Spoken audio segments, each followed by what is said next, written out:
So this is the finished painting here that I wanted to show you even before we began. And it's a little brushy, you're seeing it very large. But when I painted this painting, I decided that I would leave it a little bit brushy like you saw it. So it's not total super duper tight realism. It's kind of what I like. And here I'm putting in the penciling. I don't do a lot of penciling. I don't take a lot of time with it. I just put in a few marks. And I'll do that no matter what I'm doing, even if I'm doing a landscape. But this is just enough so that I can kind of see, a few marks. I always put a line down the center whenever I'm painting something symmetrical. So you see the line there, and that is hugely helpful when you're doing something symmetrical because everything centers on the line like you can see there as I'm putting in those marks. So just a little bit of light penciling, just enough so that I don't have to do a lot of thinking when I paint. I can just, jump into it. So I'm mixing up colors on the fly as I go. This is the way that I paint, and it's the way that experienced students of mine paint. Not all of them, but I would say most of them. But when you're starting out, and I always have to say this at the beginning of all my videos, where I'm not following the workflow to the letter, and that is that if you really want to learn to paint, you don't want to paint the way that I'm painting here, where I'm mixing my colors on the fly. I highly recommend that you watch the 3 videos that explain my workflow for first-time students or for people that are trying to learn to oil paint. And that workflow is at drawmixpaint.com. It's all free. It's just the YouTube videos, but it gives you direct links. So if you go to drawmixpaint.com and look in the long list of free videos, all my free videos list, in there you'll see 3 that are highlighted that are a different color than the rest. And those are the ones that it's how to draw in proportion, how to mix colors from life, and then I think the last one is how to paint in oil. And that's where you go to learn to paint and to learn the workflow. So here I'm, just mixing my colors as I go, as you can see. And I think it's much better for first-time students to do that all ahead of time, so you can focus on your colors first and painting second, etc.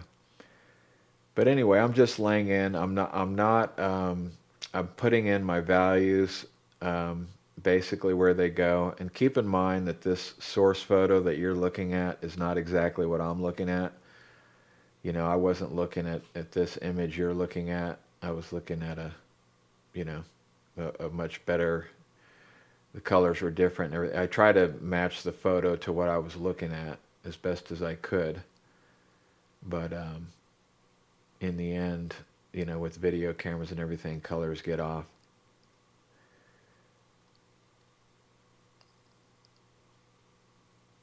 So I always talk about painting abstract, and as you can see in this background, if you look into my brushwork, I'm maintaining the abstraction.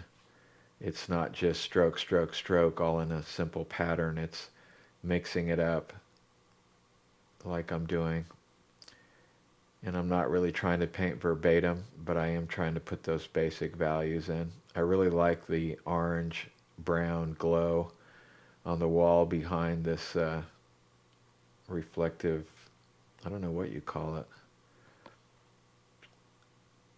It's the bottom of a lamp is what it's been made into, but I don't know what it was originally used for.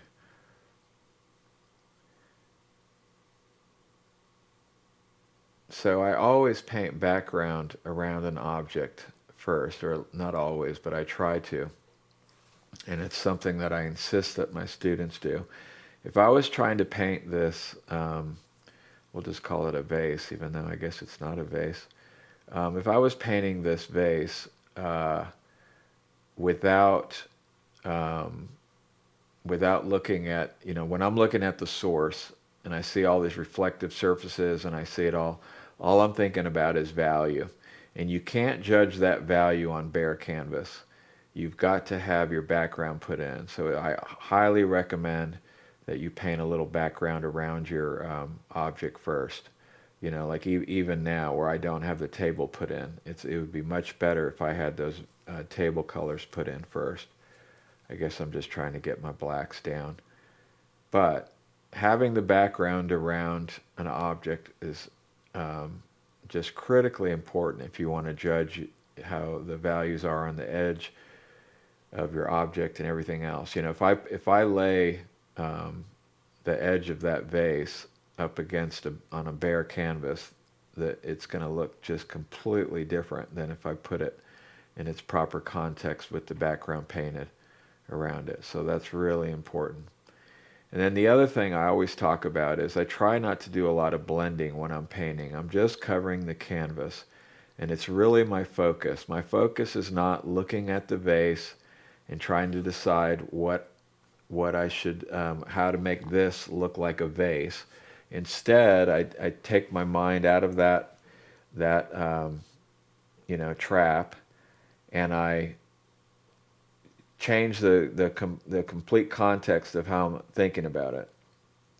So if you look at this vase, and as I'm putting in these colors, I'm not thinking about making it look like metal or anything else. I'm simply saying to myself, get the canvas covered with the proper values, and I just go about doing it. I don't worry that it doesn't look like metal or it doesn't look like silver, because until I get those reflections in, this thing is never going to look like a reflective surface. You know, you'll notice I'm going to hold off and not put in those lighter colors. I'm working dark to light, and working dark to light is really important because it allows you to see the shape of your object sooner and everything else. But until I get those reflections in, this is not going to look like metal. It's not going to look like a reflective surface at all. So it's really important to just hold off on your reflections. But also, again, as I'm putting in these colors, I am not thinking about make this look like a reflective surface, because it never will until I get all the lighter colors in. So at this point, I'm just judging my values. And it's one of the reasons I paint on a stained canvas, is because you can judge your values so much better. You know, like for instance, right now, if I was putting this on a white canvas, those colors would look much, much darker than they do. And so it's easier to see. And if you'll look at what I'm painting in now, and just think about how important it is that I've put the background in there, so that I can see what that edge really looks like. So one of the things that I, make a big deal about with my students, and this is, I have private classes here in Austin that I teach. And the thing that I find myself saying over and over and over again is to focus on values. And what I mean by that is, it doesn't matter if it looks wrong. It doesn't matter if it doesn't look like metal at this point. I'm just putting in my values, and I'm, not worrying about how it appears to the eye.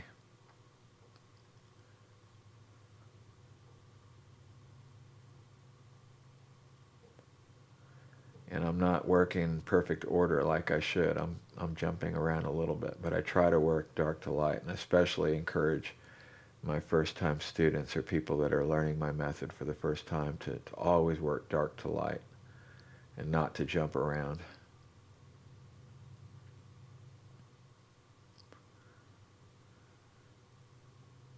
The real, magic in painting, if you want to call it that, is that you can, if you lay in your values right and you put your colors in, and when I say value, just in case you don't know, value is strictly speaking about the darkness and lightness of the color, not so much whether it's yellow or blue or the color itself, but the darkness and lightness of it, and that's really the important thing, even more than the color.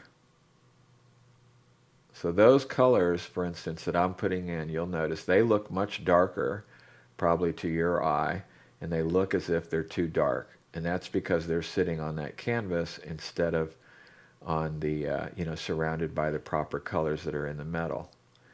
And so one of the things that I, tell all my students, you're supposed to be checking all your colors when you're starting out. It's not something that you have to do for your whole portrait or painting career.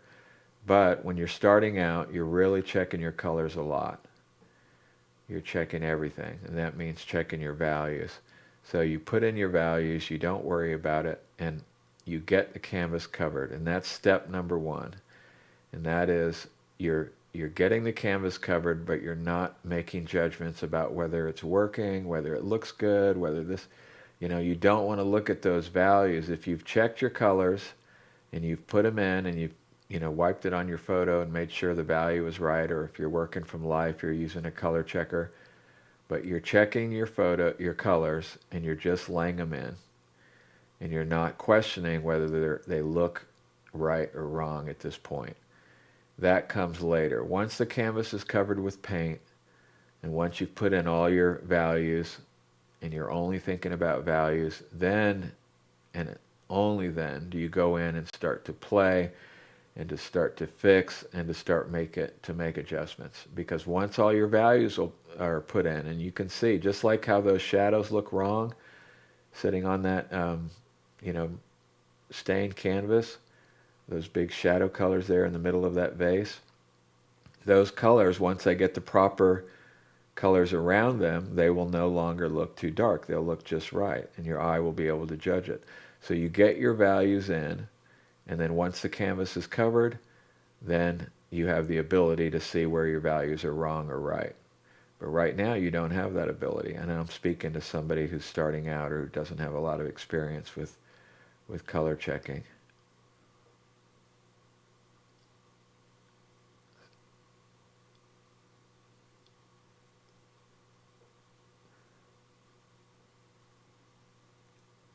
See, I'm kind of jumping ahead, and I really ought to have all those dark values in before I start putting in those light ones.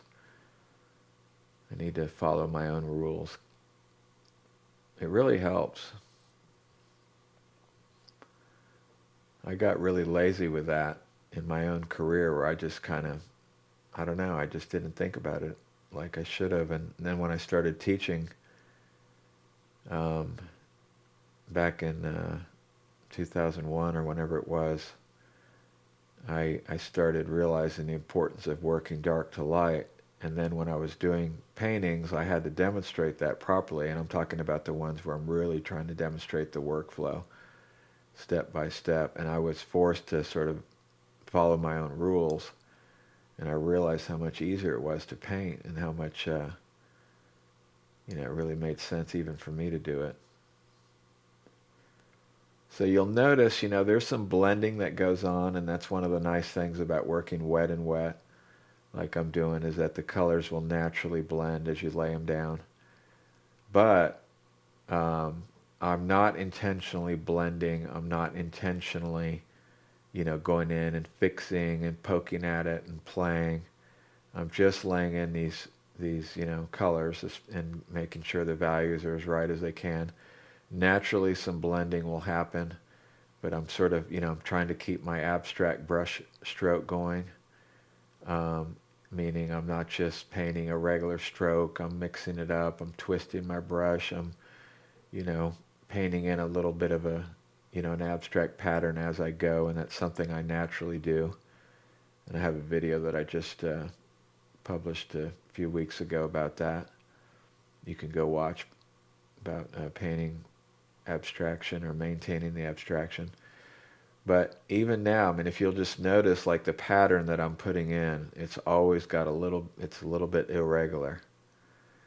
It's not just a simple one stroke. It's up, it's twist, it's turn, it's a little bit of this, a little bit of that, just to give it a little bit of abstract, so it's not, this perfect little shaped brush stroke.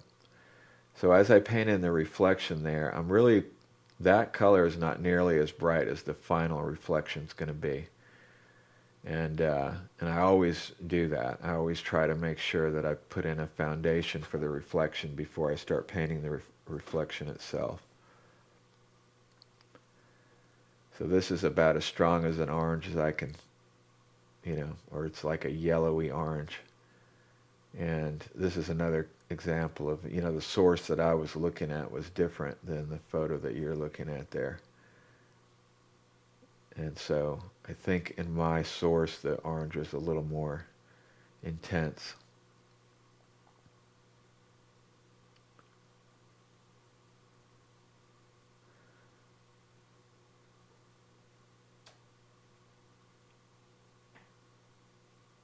A little bit of white, just bringing it up a little bit. It's not the purest yellow, white, light color that I can mix, but it's pretty close. See how the abstractness, see how I'm twisting and putting a little bit of this and that and messing it up a little bit? That's what I mean by painting with an abstract stroke. That's so important. It's not just going up and dashing it off. It's a little bit of twist, it's a little bit of this, a little bit of that. And you can see me demonstrating it right there as I put the reflection in. So that is the foundation for the ultimate white reflection, which is what I'm painting now. So now I'm getting pure white, and I've even cleaned my brush a little bit, which I didn't film. And now I'm just putting that right in the middle of the reflection that I've already painted. And that, having that little step makes all the difference. Instead of just trying to paint that whole thing, completely, like a white rectangle or something.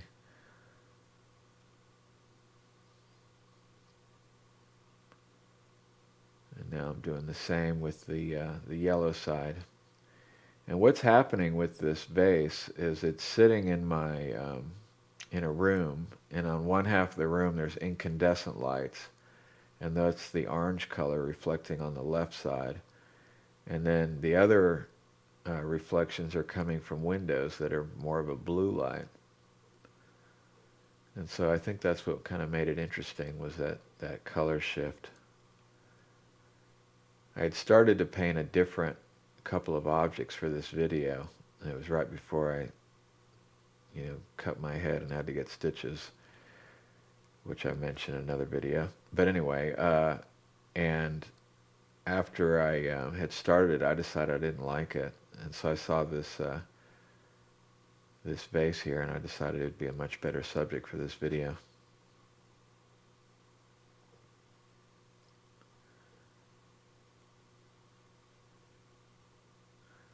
You see the grays that I'm putting in?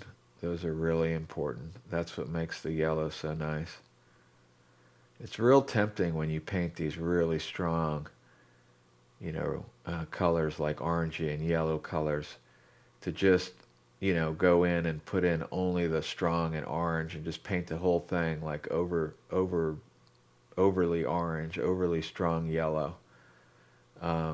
You're going to have those strong colors in there, but you got to get that base in there first. One of the nice things I like about this stain color is that it ends up coming through and poking through, and there's little bare places of canvas that if you look hard enough you can see all over the place. And I let it show through because it actually works really nice with the other colors. There's even a little bit of canvas showing through around the yellow that I'm painting in. So this is like a really super shine. Almost pure white, not quite.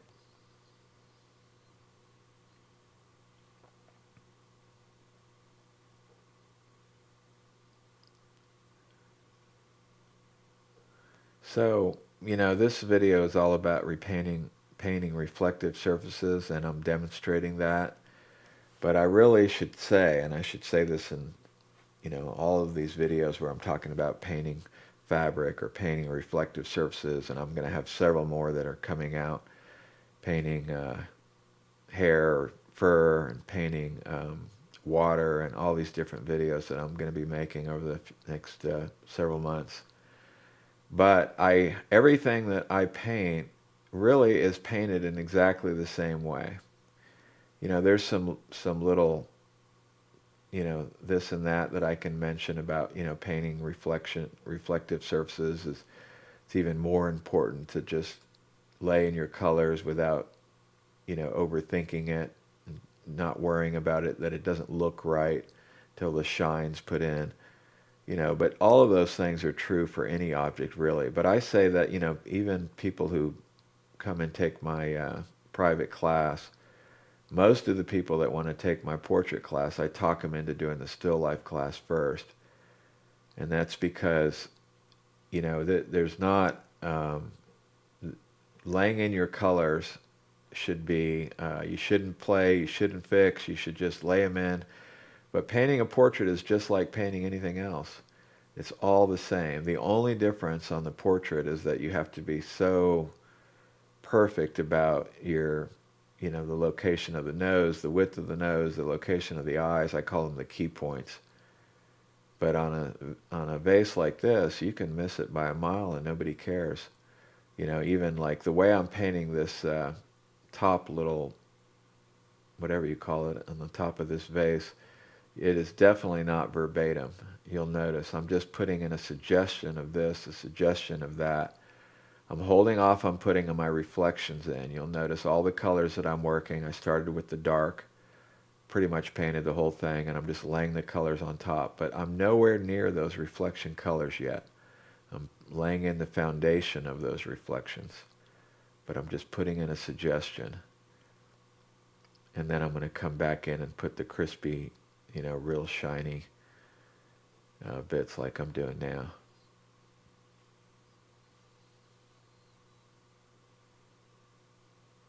All it takes is just a little hint, and you'll see it's definitely not verbatim.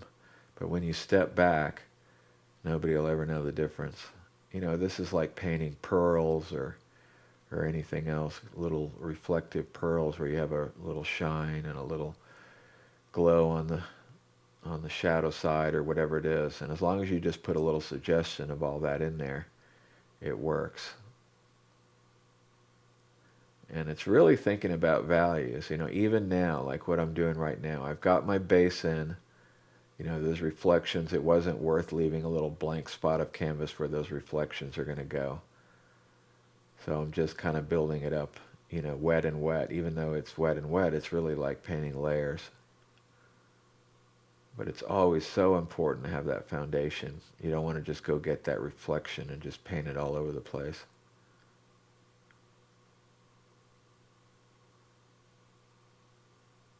You'll notice even now there's a little bit of an abstract way that I paint.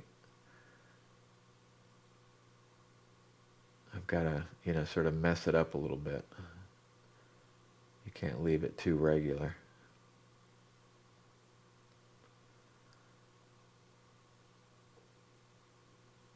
So painting reflective surfaces is like painting anything else. That's the truth. It's just almost even more true that you should just lay in your values without thinking. Now look how I paint these handles. Obviously I wasn't going to just, well, I say obviously, it would be really difficult to paint the background all around these handles and make it look perfect without it making it look like you painted something around something else. So I'm just looking for the, for the different values. I put in the little dark bits. Now I'm putting in the sort of medium colors. I'm going to hold off till the very end for the reflections. But it's not going to look right. These handles will not look right until I get that reflection in. And I want to make sure I'm finished with everything else. I always try to make it be the last thing that I do.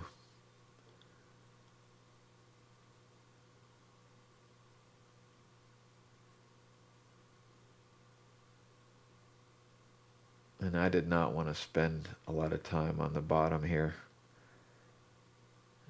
I was tired of working on the vase at this point.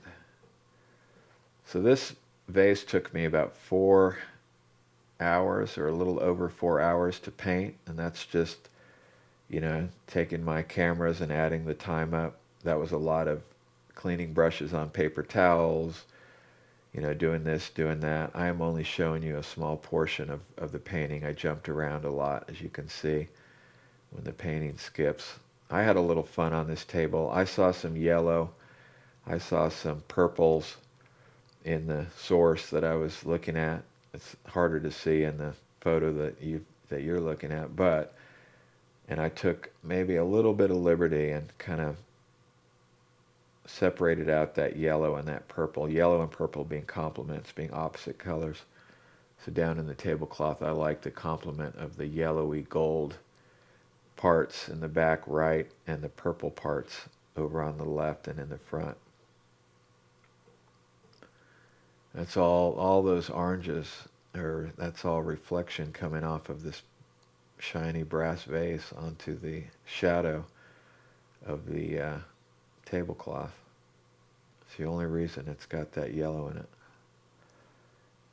And this is sort of like the way I painted the handles. You know, I'm not getting all verbatim painting this base. I'm not staring at those little lines and thinking about that.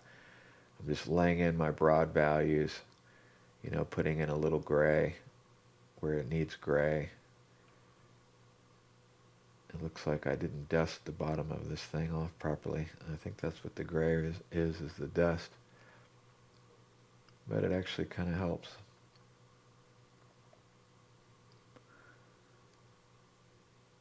So you'll notice I had everything, all my values put in before I put in the reflection. And now I'm just trying to be a little bit more abstract with it. And I had a very wiggly hand when I painted this. It's one of those 2 strong cups of tea on an empty stomach. The caffeine makes my hands shake. So there it is. There's the finished vase, and then I've got this. This is a proper photo that's not taken from a funny angle. You know, when I film, I got to take it from an angle. And here's some close-up shots so you can see the brushwork up close. So you can imagine if you were painting this up close, you'd want to fix all of that. But there it is. Thank you guys for watching. And by the way, I have my own art supply company right here in Austin, Texas, and we manufacture all of our own products. We have a whole line of paint and brush holders, palettes, color checkers, all sorts of things. So go check that out if you haven't at genevafineart.com.